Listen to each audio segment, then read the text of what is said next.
Yo, what's happening, people? Welcome to my cat's just come in. Welcome back to Football Yannick. Today we are discussing why players, okay, you can go, why players want to leave, or why are Man City wanting to sell the young players, or do they want to leave? Do they want to be Cole Palmer? Hey, what's happening? McAtee, Rico Lewis. It's very interesting from the outside in, looking at this, like, not necessarily an exodus, but like a willingness for an exodus, you know, them wanting or potentially being up for selling players after recently joining. Even if they don't leave, we've seen it briefed around, you know, media. See you, mate.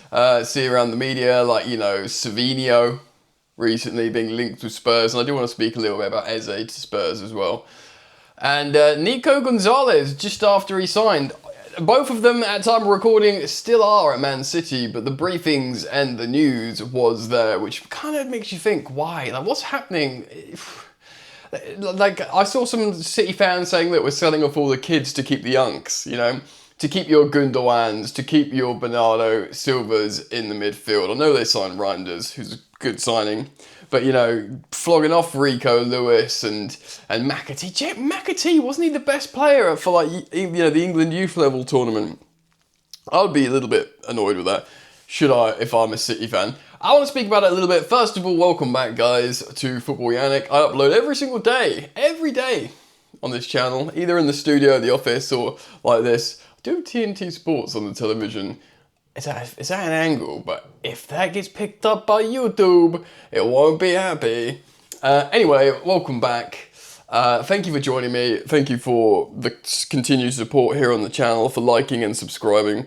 Doing really well. Certainly very much on the road to 20,000 subs, which is wicked. Very grateful for that. So thank you for liking and thank you for subscribing. So yeah, I do want to speak a little bit about this weird situation. Look, firstly, pure profit with the likes of Rico Lewis and McAtee. I'm a Chelsea fan. Let's not play silly buggers here. Do you know what I mean? But the thing is, Man City's model wasn't reliant on selling like academy products for pure profit. Chelsea were in the trenches for a little bit. They've made money, my club Chelsea, by getting back in the Champions League, winning the Club World Cup, loads of money in that. Of course, they even donated some to the families of Diogo Jota and Andre Silva, which was a lovely, touch. But Man City, they won titles. They're always in the Champions League. They make a lot of organic revenue, which is currently being investigated. But it just seemed like they didn't need to be doing stuff like this. Of course, Cole Palmer. When Chelsea came along and bought Cole Palmer for 40 million, they were like, thank you. We've heard talks since, whether it's revisionism or not, of like Guardiola really wanted to keep him. But essentially, he wanted to play Cole, but they wouldn't let him go on loan to play. So, yeah, clearly were happy to sell him. And when Chelsea came along, I even heard they were going to sell Cole Palmer for 30 million elsewhere. But when Chelsea came along, they just put up an extra 10 million, which is kind of fine. And by the way, I was, just to carry on talking about Cole Palmer for a second, I was so excited when we signed him. And I have a big Chelsea YouTube channel called Football Therapy. I got loads of grief. Turned out he did all right, the kid, didn't he? But I also understand from Man City's perspective, this like academy kid who's come on and done all right. I mean, he was scoring in finals. What did he score in the Super Cup and the Community Shield just before Chelsea bought him? That's probably another reason why they've cranked on an extra 10 million. But I kind of understand Pep, you know, didn't really, you know, it took him ages to integrate Phil Foden into the side. For years, the English media was like, what are you doing? And he's like, yeah. I mean, Pep would argue he was proven right because Foden became an excellent and remained an excellent player for Man City, even if he had a bit of an off-season last campaign. It is interesting that, you know, maybe Palmer saw that and he's like, well, I ain't waiting for that long. He went to Chelsea. It was an excellent signing for Chelsea. Incredible, really. Everything worked out. But even, like, you know, if Man City would have seen how good he would have been, they'd have been like, well, now he's how much is he worth now? Definitely 3 times that, 120 million pounds, considering like his goals, his assists, his availability. I know he's a little bit like maybe not the sharpest knife of the drawer, but that's actually worked with his marketability. If you looked all around the Club World Cup, New York, it was all Ousmane Dembele, the Ballon d'Or favourite, and Cole Palmer, all around like Times Square. So he's got to be worth 120 million now. But of course, they're in no position to ask that because he was an academy player that wasn't getting into the team. So it brings me round to like McAtee and Rico Lewis. Rico Lewis has been used a lot by Guardiola. He plays him as like a fullback sometimes, that inverts into midfield. He's a great player, Rico Lewis. And yeah, Man City, they've had such a huge, again, Chelsea fan, huge turnover of players, yada, yada, yada. I'm fine. Do you know what I mean? I mean, we do enjoy a few academy prospects. Again, I reference Chelsea on this channel because it's the club I support. It's like a sort of base, start point.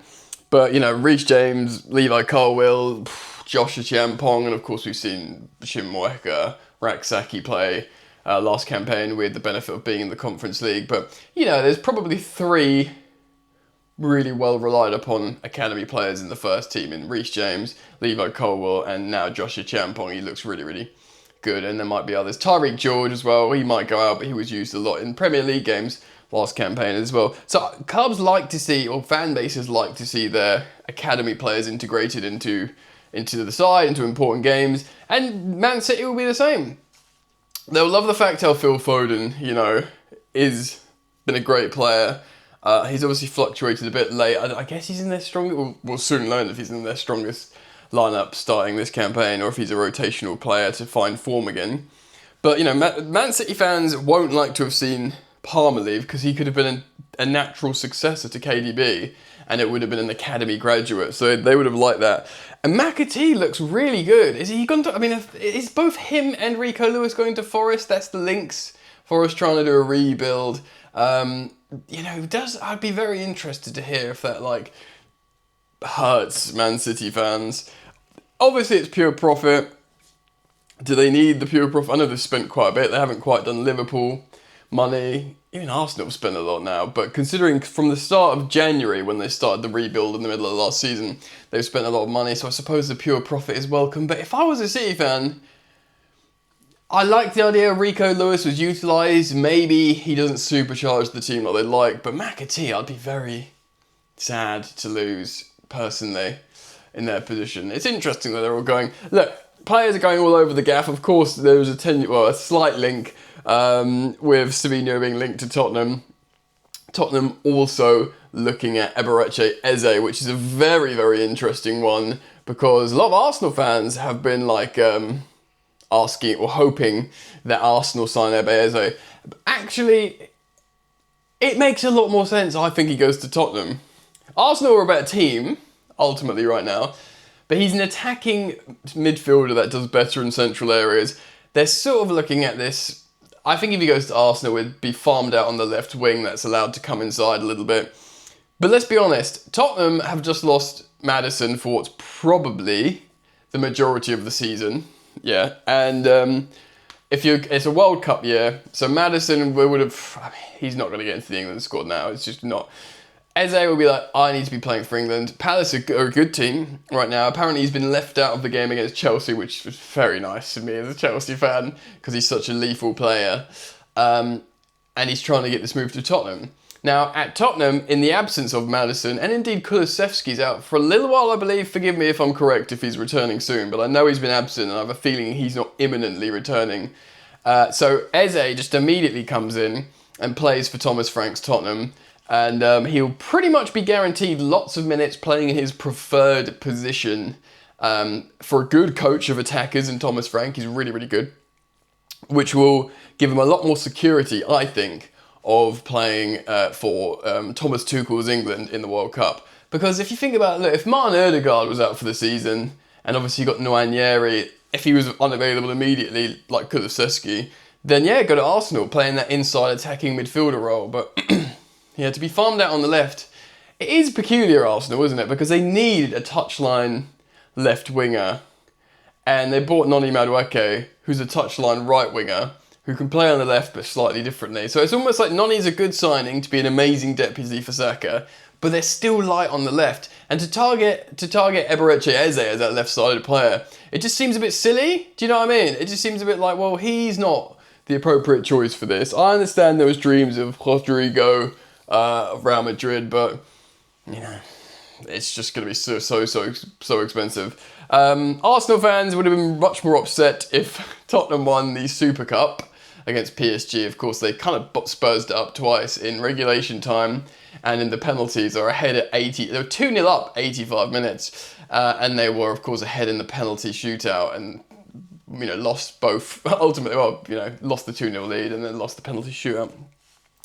So they would have been upset about that, but they will not like losing Eberechi Eze to Spurs. That will be a unpleasant scenario for them. But yeah, man, I wanted to speak about these two subjects. Whenever football subjects are on my mind, I record here. So let me know your thoughts. Always really thankful for your continued support. So thank you for liking and subscribing. Let's get to 20k and I'll keep feeding you that content every day. Yum, yum, yum. That rhymed. All right, peace.